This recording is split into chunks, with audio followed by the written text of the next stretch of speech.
Assalamualaikum dan selamat kembali ke channel Jaslin Football. Bersama aku Faris Sikuan. Jaslin nama mak aku, football adalah nama topik yang kita sembang dalam video ni. Dekat belakang pun boleh tengok ada laut.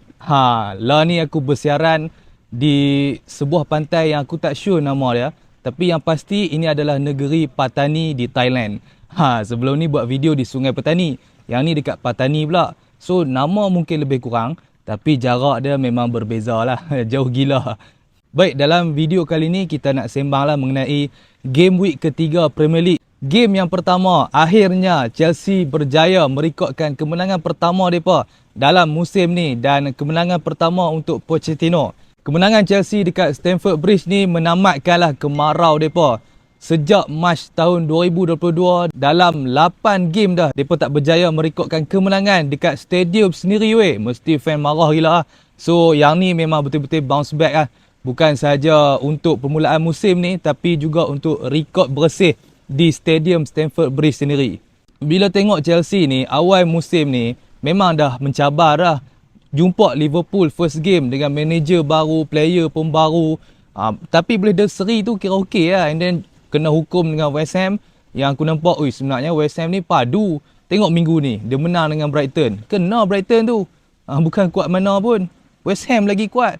And then lepas tu, jumpa Luton Town, dapatlah peluang untuk Chelsea buktikan yang Pochettino manager ni ada kemahiran untuk bawa Chelsea ni. Dan 3-0 ni memang bagi bukti jelas lah kepada fan-fan semua yang Chelsea ni tak lagi macam season lepas. Dan selepas ni, Chelsea dalam 5 game lepas ni, ada 4 tim yang senang dan 1 tim je lah yang susah, iaitu Aston Villa lah. So dalam 5 game ni aku nak tengok lah berapa poin Chelsea boleh kutip. Dan daripada 5 game ni lah kita boleh judge bagaimana konsistennya Chelsea untuk sepanjang kempen Premier League ni. Macam mana Chelsea boleh menang mudah dalam game lawan Luton ni. First moment dia adalah daripada Raheem Sterling lah. Dia punya gol tu sekali pandang aku ingat Messi masuk Premier League. Tak cukup dengan sebiji, dia berjaya skor 2 biji. Dan dua-dua gol dia hasil assist daripada Gusto. Gusto main right back ni power juga. Aku ingatkan selalunya lah bila Reece James tak ada, confirm right back tu tak ada siapa boleh ganti lah. Confirm Barai punya. Tapi dengan keberadaan Gusto ni, kira boleh bagi satu backup yang solid lah kepada Reece James kan. Kalau Reece James injured, ada Gusto pun boleh perform. Okey lah, tak ada masalah lah. Cuma belah kiri je lah yang risau kan. Ada Cucurella dekat bench tu, yang tiba-tiba celah mana MU pula berminat nak loan dia. Aku tak faham lah MU punya scout ni. Punyalah fan-fan Chelsea tak minat Cucurella tu. Dan ada banyak compilation video yang dia suka back pass. Ada boleh passing ke depan, dia suka juga back pass. Macam mana lah MU ni boleh suka sangat dengan Cucurella ni. Sterling dalam game ni perform gila. 2 gol dia catat. Dan dia pun ada bagi komen selepas game yang dia kata musim kali ni dia diberi lebih banyak freedom oleh Pochettino berbanding musim lepas yang kita tengok Sterling tak berapa nak perform. Tapi dalam tak berapa nak perform tu, dialah antara player yang perform dalam squad Chelsea musim lepas kan. Dan dia pun ada kata season lepas dia dimainkan dengan agak deep, agak ke belakang lah. Dan bila masuk musim ni, dia berbincang dengan Pochettino. So dia diberi kebebasan, dia nak buat apa buat je di bahagian attacking tu. Dan hasilnya 1 match 2 gol. Actually sejak game lawan Liverpool lagi, dia dah tunjuk dah. Dia punya performance dia tu memang nak meletup. Cuma tak sampai lagi lah sebab lawan dengan Liverpool lah bukan mudah juga kan. Tapi nampaklah dia punya combination play dengan Reece James tu ada progress, cuma belum ada hasil. Bila main dekat Luton Town ni, inilah waktu dia untuk shine. 2 biji dia bagi dan memang bagi moral boost up kepada play-play Chelsea untuk memang kena menang dan akhirnya boleh clean sheet juga game ni kan. Satu lagi gol dijaringkan oleh Jackson, yang mana player ni memang aku underestimate dia lah sejak dia tiba di Chelsea ni. Sebab mana mai player kelahiran Gambia ni daripada Villarreal nak boleh perform dalam Premier League ni, lagi-lagi bermain untuk Chelsea. Kita semua duk nampak ketibaan Nkunku je. Tapi bila dia injured, by hook or by crook, Jackson ni terpaksalah menjadi penyerang harapan untuk menjaringkan gol. 2 game sebelum ni aku tengok performance Jackson ni. Dia ni Body ada, keras, boleh menang aerial duels, boleh menang first ball, boleh beat defenders, laju kan. Tapi bila main finishing, dia tak clinical lah. Itu masalah dia untuk 2 game yang aku share ni. Bila main dekat Luton Town ni, walaupun goal tu agak mudah lah, tapi penting untuk dia sebab nak bagi ada confidence tu. Bila mana dia boleh sumbat satu gol, dia ada confidence. Lepas ni mungkin dia meletup macam Darwin Núñez tu lah. Sampai 2 gol comeback kan. Yang tu sekali kita cerita. Lepas dia dah sumbat satu gol, lagi kuat lah teori fan-fan Chelsea ni yang kata Jackson ni adalah bayangan Drogba lah. Pada 2004 bulan Ogos, Drogba menjaringkan gol pertama untuk Chelsea menentang tim yang baru saja promoted ke Premier League, dan itu adalah game ketiga Drogba main untuk Chelsea. Memang skrip yang sama terjadi kepada Nicholas Jackson ni. Nombor pun sama, kedua-dua player ni pakai nombor 15 kan. Nampaklah tu. Kita tim-tim lain kena ready lah. Depa dah ada Drogba mah Chelsea ni. Gila betul. Sebenarnya Jackson ni pun dia boleh provide satu assist dekat Sterling tu. Sterling pun boleh hat-trick kan. Yang mana kita ingat bola lambung tinggi, Jackson berjaya beat defenders tu untuk dapatkan bola dan dia lay off kepada Sterling. Tapi Sterling punya larian tu agak kurang memberansangkan dan dia punya shooting tu memang barai lah. So kalau gol tu terjadi, memang perfect lah untuk kedua-dua player ni kan. Bercakap pasal gol Jackson tu, aku tak adalah impress sangat dengan gol Jackson ni. Agak mudah. Dan assist daripada Sterling tu pun biasa saja. Lagi aku impress bila mana sebelum Sterling assist tu, passing daripada Enzo tu bapak style tu. Dia terima bola, dia timbang dulu bola on air, and then terus dia lambung kepada Sterling dan dapat baik. Dari situlah Sterling boleh cross dapat kepada Jackson. So bermula daripada Enzo tu sendirilah terjadinya gol untuk Chelsea ni. Memang Enzo tu memang betul-betul enjin lah kepada Chelsea. Aku tak boleh bayangkan kalau Enzo tak ada dalam Chelsea ni, siapa yang nak boleh provide kan. Gallagher di belakang Enzo, aku nampak dia semakin confident, game dia semakin improve. Mungkin atas sebab ada orang belakang dia yang boleh cover, iaitu Caicedo lah. Kalau tak ada Caicedo macam game sebelum ni, Gallagher mesti takut-takut punya. That's why dia tak boleh perform. Dalam game ni mungkin dia selalu main short pass je, tapi yang penting dia boleh bawa bola tu marah ke depan. Macam mana role Kovacic pada musim sebelum-sebelum ni lah dalam Chelsea tu sendiri kan. Game seterusnya, satu-satunya tim dalam Big Six yang drop point, tapi tak ada lah kalah untuk melayakkan mereka masuk gua kan. Mereka seri saja. Tapi seri pun lawan dengan 10 orang lah, apa cerita? Ini cerita dia. Arsenal seri 2-2 dengan Fulham di Stadium Emirates. Lagi pedih tak boleh menang dekat home. Lagipun Arsenal menentang Fulham ni tak perlu risau pun, sebab Fulham lawan dekat Emirates Stadium tu tak pernah menang sejak 30 tahun dah. Memang lama. Memang body Emirates Stadium tu terhadap Fulham memang setinggi gunung lah. Lagipun Arsenal menerima kunjungan Fulham di Emirates Stadium ni tak perlu risau pun. Sebab dalam sejarah Premier League, Fulham tak pernah menang pun lawan Arsenal di Emirates Stadium ni. Dah 30 kali dah Fulham try, tak dapat-dapat juga. That's why seri ni kira paling bagus lah apa yang Fulham boleh achieve kan. Tak boleh nak memecahkan body mereka tu selama 30 tahun mungkin. Dah 30 kali main dekat Emirates kan. Untuk line up Chelsea di bahagian defense tu memang aku agak pelik lah. Tak ada Tomiyasu sebab kena red card, digantikan dengan Kiwior yang asalnya centre back juga. Tapi untuk partner CB yang sebenar dekat tengah tu, gandingan Ben White dan juga Saliba, masih tak ada Gabriel. Aku tak faham lah, dia ada je dekat sub tu kan. Bila tanya pasal transfer rumor, dah confirm Gabriel ni akan stay dengan Arsenal sampai 2027 lah apalah. Tapi game-game macam ni tak dapat main juga. Walaupun Premier League saja, walaupun lawan Fulham saja, still penting untuk dapatkan chemistry dan depa punya solid di bahagian defense tu. Lalah jadi macam ni game ni kan. Belah kanan ada Thomas Partey, bukan right back yang sebenar juga. Aku rasa lagi bagus letak Ben White di sebelah kanan tu. Ben White musim lepas lagi selesa di bahagian tu dan lagi banyak dia boleh provide berbanding Thomas Partey dalam game ni, yang mana dia pun dah disub keluar, digantikan dengan Zinchenko. Ada perubahan taktikal. Zinchenko dan juga Gabriel Jesus dah kembali daripada injury, tapi masih takut untuk start dalam game ni. Mereka diletakkan sebagai sub dah. Zinchenko dimasukkan agak awal untuk Gabriel Jesus yang baru saja lepas habis operation. dimasukkan pada minit 91. Memang betul-betul hujung lah, buat rasa-rasa je sebelum dia nak bagi selesa dan dia boleh training lagi dengan skuad Arsenal. So lepas ni dia boleh start lah. Arsenal dalam game ni first minute dah bolos weh. Tapi seronok juga lah yang skor tu bekas player MU Andres Pereira kan. Yang mana waktu pre-season dia jadi Andre Pirlo. Untuk Fulham nampak dia perform lah. And first minute tu dia shoot. Aku ingatkan dia nak shoot bola lob. Tapi lalah dia bagi placing biasa macam tu lah. Ramsdale memang tergedik-gedik kena tu. Dia pun waktu dia berlari ke belakang tu, dia pun tak perasan dah di mana dia punya gawang gol kan. Dia undur dengan cepat ke belakang tu kan. Dia pun mungkin jangkakan bola lob kan. Tu yang dia takut tu. Sekali placing macam tu je, CP-CP je tepi tiang, masuk tercelah antara dia dengan tiang gol kan. Nasib malang untuk Ramsdale. Dan malang untuk Arsenal lagi. Gol first minute ni dah kali ketiga terjadi dalam single calendar year. Ini adalah rekod Premier League. Arsenal je mampu mencipta rekod-rekod macam ni. Selepas tu, of course lah, Arsenal kena cari gol penyamaan. Lagi-lagi sebelum berakhir first half ni untuk mereka memudahkan kerja di second half. Highlight yang aku nak cerita ni adalah keberadaan Kai Havertz lah, yang bermain sebagai left center midfielder. Havertz so far memang kau-kau kena kutuk lah. Dan dia memang menjadi bahan penting lah untuk Arsenal TV. Dalam interview tu, dia interview je fan-fan Arsenal semua berkat maki Havertz kan. Mau taknya bila kita tengok percubaan ada untuk Havertz daripada passing Saka.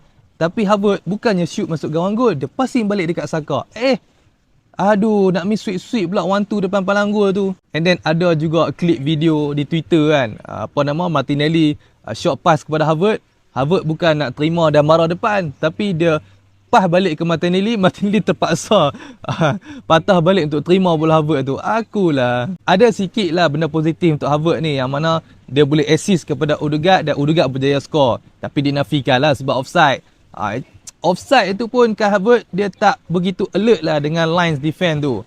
Kan kalau dia tajak sikit, selalunya player akan lompat undur ke belakang and then dia akan burst lari depan lah. Ini tak. Havertz dia lenggang je, jalan-jalan, lepas tu dia terima, baru dia lari. Dan dia punya cutback tu actually taklah meyakinkan pun kan. Dia potong agak ke belakang lah, tapi sebab brilliance-nya Odegaard ni, dia berlari ke arah bola and then dia shoot masuk gol. Kalau gol ni, at least tak ada lah fan Arsenal marah sangat dekat Havertz ni. Tapi itulah, masuk second half, Arteta bagi chance 10 minit je untuk Havertz ni, tak jadi apa agak.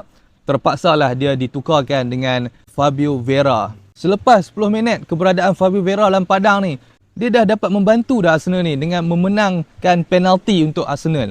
Walaupun penalti, tapi larian yang Fabio Vieira tu buat dah cukup bagus dah. Dia run ke depan, terima bola daripada Martinelli, dia cuba potong di bahagian byline tu, tapi tackle Tete tu memang tackle yang huduh lah, dan berjaya dapatkan penalti. Okey lah, kira good effort lah untuk dapatkan something bagi Arsenal ni kan. Penalti kali ni diberi peluang untuk Saka ambil. Mungkin sebab first minute tadi dia yang buat mistake, dia back pass ke belakang sampai bola dapat kat Andres Pereira kan. So untuk naikkan balik dia punya moral, dia bagilah ambil penalti. Dan kalau miss ni juga memang confirm down lah, nasib baik dia berjaya skor. Dan dia terus rebut bola tu. Yang bestnya waktu tu keeper Leno bekas keeper Arsenal kan. Dia tak merebut bola tu. Selalu kalau keeper-keeper lain confirm dia akan peluk bola tu nak perlahankan game kan. Tapi tak, dia bagi je Saka tu ambil bola. Mungkin dia sayang lagi dekat Arsenal tu. Punyalah positif Fabio Vieira ni masuk sebagai sub gantinya si Kai Havertz tu. Bukan sampai dia menang penalti je tau. Lepas tu dia punya assist kepada Nketiah tu memang smooth gila. Ala-ala De Bruyne punya style. Cuma De Bruyne pakai kaki kanan lah. Dia kaki kiri. Dia swing bola tu dapatkan Nketiah. Nketiah tinggal tap dia masuk gol. Yang bestnya reaction Fabio Vieira tu, nampak dia gagal menahan diri daripada impress dia punya passing tu. Dia pun nampak tak percaya, dia tergamam, terpaku dekat situ. Tapi gol diterima, tak ada apa-apa offside. Dan Arsenal waktu ni memang dah seronok dah boleh comeback. Tapi comeback Arsenal ni pun tak berjaya stay sampai habis game tau. Aduh sayang tu ya, hujung-hujung game dapat corner dekat Fulham tu. Corner pada Fulham tu actually Jorginho punya mistake tau. Dia kalau aku tengok balik highlight, Jorginho dia tolak player Fulham tu sampai jatuh ke depan. Itu kalau Palhinha tak skor tu, boleh dapat penalti satu hal. Lepas Jorginho tolak ke depan tu, dia punya clearance macam mesin padi tau. Tinggal kosong Palhinha dekat belakang tu. Bayangkan bola boleh mendarat sampai ke kaki, tak ada siapa boleh tanduk. Kalau Jorginho stay kat belakang, mungkin Jorginho boleh tanduk keluar, clear terus. Memang seronok lah Palhinha. Palhinha ni pun baru balik pada injury lah. Ni kira first game dia lah, dan dia berjaya sumbat gol. Itu yang seronok sangat tu. So hampa tengok overall dalam game Arsenal lawan Fulham ni. Waktu ada Kai Havertz, Arsenal tengah kena. Kai Havertz belah aja, Arsenal berjaya comeback. Arsenal bawa masuk Jorginho, terus habis comeback tu seri saja. So, apa yang kita boleh belajar dari sini tuan-tuan? Jangan beli player Chelsea, memang scam. Satu lagi tim pun tengah merasa scammernya Chelsea ni kepada tim sebelah tu. Nampaklah Man United lah nombor 7 mereka tu. Untuk permulaan 3 game Arsenal ni, bila aku comparekan dengan musim lepas, mereka bermula lagi baik tau. Dan musim lepas pun MC bermula dengan tak berapa baik. So, adakah bermakna dekat sini Arsenal tengah cuba taktik MC? Dia lepak dulu kat bawah dan dia slow-slow cucuk tim atas tu sampai dia boleh menang title. Bercakap pasal stat, season lepas untuk permulaan 3 game tu, mereka menang 2-0. Mereka menang 4-2. Mereka menang 3-0. So, 3-3 ni kemenangan selesa. Bila main musim ni, mereka menang 2-1. Mereka menang 1-0. Mereka seri 2 sama. Walaupun menang untuk 2 game pertama tu, tapi dia punya jurang dia tu agak merisaukan. Dia rapat-rapat. Tapi daripada segi tactical, Arsenal sebenarnya dah improve. Daripada segi possession, mereka banyak pegang bola. Daripada segi total shot, mereka pun dah banyak provide. Daripada expected goal pun mereka dah meningkat dah. Cuma yang barainya adalah daripada segi mereka expected goal against, mereka dah semakin teruk. And then concede pun dah semakin teruk. Yang tu mereka kena repair lah. Dan gol pun berkurang lah untuk musim ni, obviously. So kalau mereka nak challenge title betul-betul tu, mereka kena improve lah daripada musim lepas. Kita tengok apa jadi untuk Arsenal ni. Menarik juga kan. Game seterusnya, Manchester United 3, Nottingham Forest 2. Satu game yang bagi sakit jantung lah. And kita game ni pukul 10 malam, awal lagi. Nasib baik pukul 10. Kalau pukul 12, pukul 3, confirm 5 minit pertama tu orang dah tidur dah. Mana tidaknya, first minute saja mistake memang daripada Rashford lah. Waktu tu dekat belakang ada Rashford dengan Anthony kan, yang berperanan untuk jadi last man sementara lah, sebab centre back, CDM semua dah dalam kotak dah. Tapi sebagai last man, Rashford tak berjaya provide, orang kata apa, the strongest man dekat belakang tu lah. Dia punya challenge dekat Awoniyi tu biasa-biasa je, sampai Awoniyi boleh potong macam tu je. Awoniyi mungkin lah badan besar tu tapi Rashford laju actually. Dia sebenarnya dia boleh lari ke belakang siap-siap kalau dia tak boleh nak challenge, menggunakan kelebihan yang dia ada lah, iaitu pace kan. Tapi dalam bab speed pun dia kena beat dengan Awoniyi tu. Solo Awoniyi tu lari ke arah depan, dan Onana waktu ni pun agak mengecewakan lah. Dia pun tak maju ke depan, dia tunggu je dalam kotak palang gol tu. Dia ada sebab lah, sebab apa Onana still palang gol. Satu adalah dia mengharapkan Rashford atau Anthony boleh challenge bola Awoniyi tu sebelum Awoniyi tu berjaya rembat bola. Dan benda tu hampir-hampir saja jadi tau. That's why gol Awoniyi tu macam slow je, dia shoot leret je sebab dah kena challenge dengan Rashford. So Onana berharap benda tu berlaku sebelum Awoniyi shoot. Dan kalau Onana dia commit dengan lebih awal, silap-silap Awoniyi tu boleh potong dia. Sebab waktu tu jarak dia dengan Rashford dekat belakang tu masih jauh. Itulah dua faktor yang aku boleh fikir logik lah pasal situasi ni. Tapi yang bab Onana dia melompat awal tu sebab ni Awoniyi ada buat fake shot. Dia pun sekali fake save lah. Itu yang dia rebah tu. Awoniyi bagi leret biasa lah. Itu gol pertama lah. Tak boleh nak salahkan Onana juga. Aku rasa lebih beban dia, kesalahan ni dekat Rashford lah waktu tu kan. Waktu gol kedua ni bagi aku Lisandro Martinez lah. Bila bab set piece ni memang nampak lemah lah Lisandro Martinez ni. Sebab fizikal dia yang pendek kan. And then depan dia pun Wan-Bissaka. Wan-Bissaka punya challenge nak tanduk tu pun, dia bukan tengok bola pun, dia pusing kat belakang. Itu aku geramnya. Aku ingat pemain-pemain pro ni dah tak takut dah untuk tanduk tengok bola kan. Tapi Wan-Bissaka pun macam kita agak petang-petang. Nak tanduk bola tapi takut nak tengok bola kan. Bola pun memang nasib lah, kena volley tu. Dia tak sengaja pun boleh gol dalam gawang MU tu. So dalam 4 minit tau, 2 gol dah Forest leading dalam Old Trafford ni. Lagi pedih Tapi nasib baiklah dalam first half tu MU berjaya agak dapat satu gol. At least adalah dia punya semangat untuk comeback tu di second half kan. Minit 17, larian yang baik daripada Rashford. Tu yang kata tu dia guna kelebihan dia.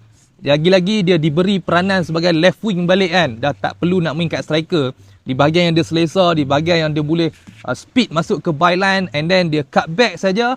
Waktu tu nasib baik ada Eriksen yang standby dalam kotak tu. Belakang Eriksen tak silap aku Casemiro. So dua-dua player center midfield kita dah berada dalam kotak dah. Martial dah belakang sikit dah. Jadi sebenarnya aku kesian juga dekat Casemiro ni. Mungkin ini peranan baru dia untuk musim ni. Yang mana dia pun kena terlibat juga dalam attacking phase tu.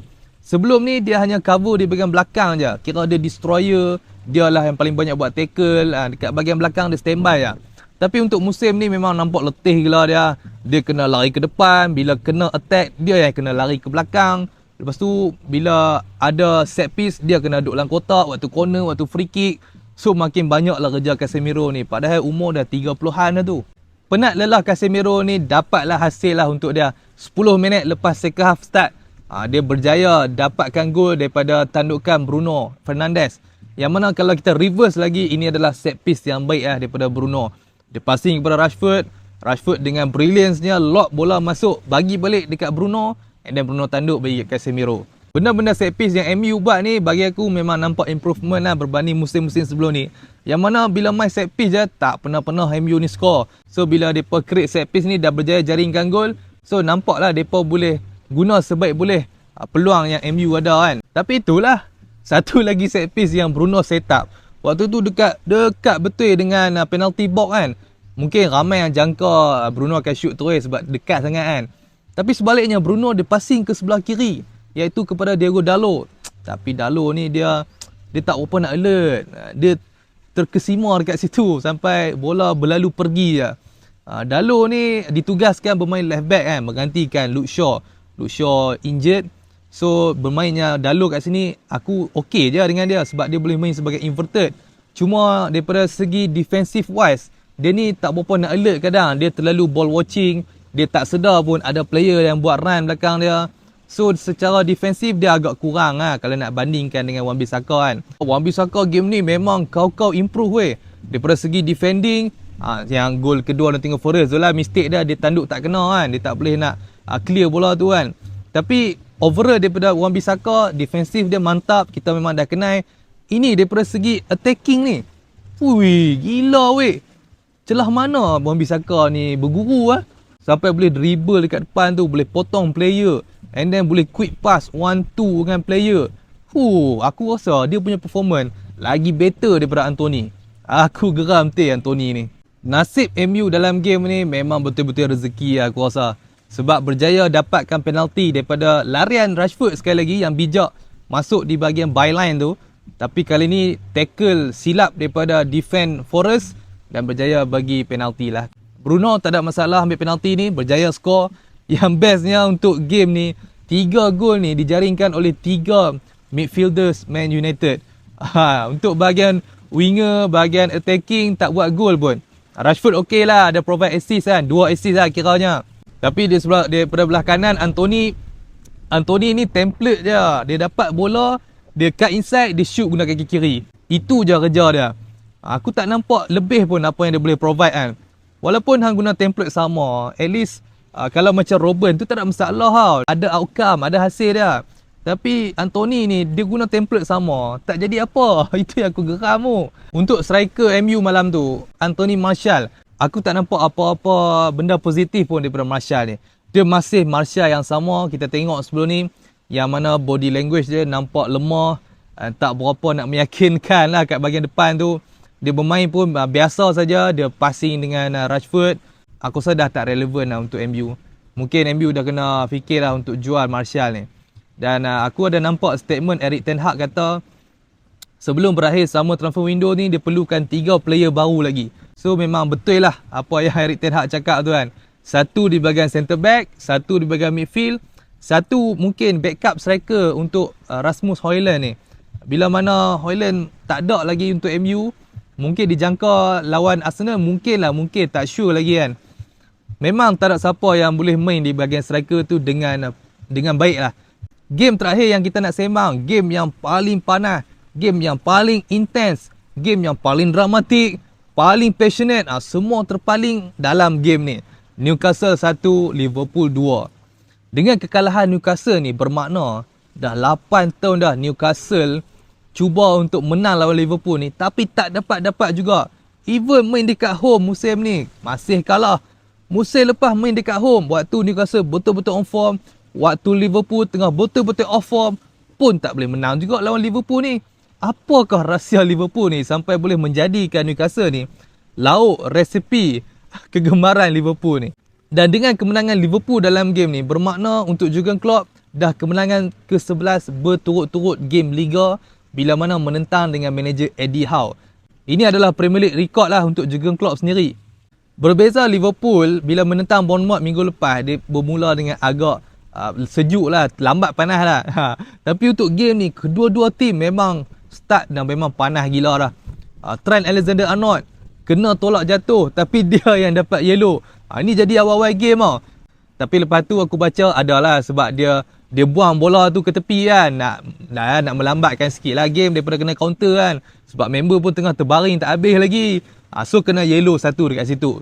Walaupun tak apa nak patut, tapi tak apalah, dah kena yellow dah. Cuma satu foul yang kedua tu, dia tolak Anthony Gordon ke tepi waktu Anthony Gordon tengah buat run kan. Bila playback nampak macam dia ada bagi siku sikit. Cuma nasib baiklah siku dia tu tak kena muka Anthony Gordon. Kalau lah Trent tu tinggi sikit ataupun Anthony tu rendah sikit kan, kena muka, confirm yellow card, confirm red card dapat kat Trent tu. Jadi dengan drama-drama, dengan pressure yang kena terhadap Alexander-Arnold ni, membuatkan dia melakukan satu kesilapan besar sekali lagi. Bukan sejak game Bournemouth, tapi game ni pun dia buat mistake juga. Dia terima bola daripada passing salah, tapi dia tak berjaya hold bola dengan baik, terlepas ke belakang. Apa lagi, Anthony Gordon pecut lah, member pun laju. Memang cirit lah Trent kat situ. Anthony Gordon dengan relaxnya, dia leret bola tu celah kangkang Alisson. Gordon ni, waktu Newcastle beli daripada Everton, dah lah harga 45 juta kan. Aku rasa, apa yang mahal sangat budak ni kan. Memang confirm sebab play England je ni kan. Overrated betul. Tapi lama-kelamaan, bila dalam game Newcastle ni, aku tengok Gordon ni memang laju gila. Bermain pula di winger, tempat yang memang dia boleh perform kau-kau lah. Kalau letak dekat striker, that's why aku tak apa nampak Anthony Gordon ni. Mungkin macam Rashford punya style lah kot dia ni kan. So dia letak dekat winger, memang betul-betul perform lah. Tak cukup bolos awal Liverpool kena. Red card pula Liverpool kena. Kena pula dekat kapten mereka Virgil van Dijk. Ya Allah, kesian sungguh lah. Apalah yang malang sangat Liverpool untuk game ni pada awal-awal game lah. Untuk habis game sekejap lagi kita cerita lah. Kena red card tu bagi aku tak patut weh. Mereka kata sebab ada clear chance boleh jaringkan gol. Tapi dia bukan dalam situasi one on one dengan keeper. Dia bola tu baru nak sampai. Dua-dua player mungkin tengah buat run ke belakang. Tapi Van Dijk punya soak kaki tu, of course lah salah. Obviously memang foul lah. Tapi foul tu tak ada lah sampai patut kena red card. Yellow card pun dah cukup dah. Tapi itulah, ref season ni memang sangat harsh lah. Player buat salah sikit kena yellow. Ini buat tackle lebih sikit terus kena red card. Memang mengganggu gila momentum permainan Premier League ni untuk musim ni kan. Jadi nak buat macam mana, Jurgen Klopp pun tak payah nak kata apa. Kalau dia kata lagi dia kena cut. So mangsa untuk red card Van Dijk ni, terpaksalah Luis Diaz dikeluarkan untuk digantikan centre back baru kan. Padahal Luis Diaz ni, dia lah paling perform sebelum ni. Dan dalam game ni pun, dia dah sempat buat satu try lah. Dia lari ke tepi and then dia outside foot, tapi ditepis oleh Nick Pope. Pun dia terpaksa dikeluarkan atas tactical reason lah. Habis first half, skor masih 1-0.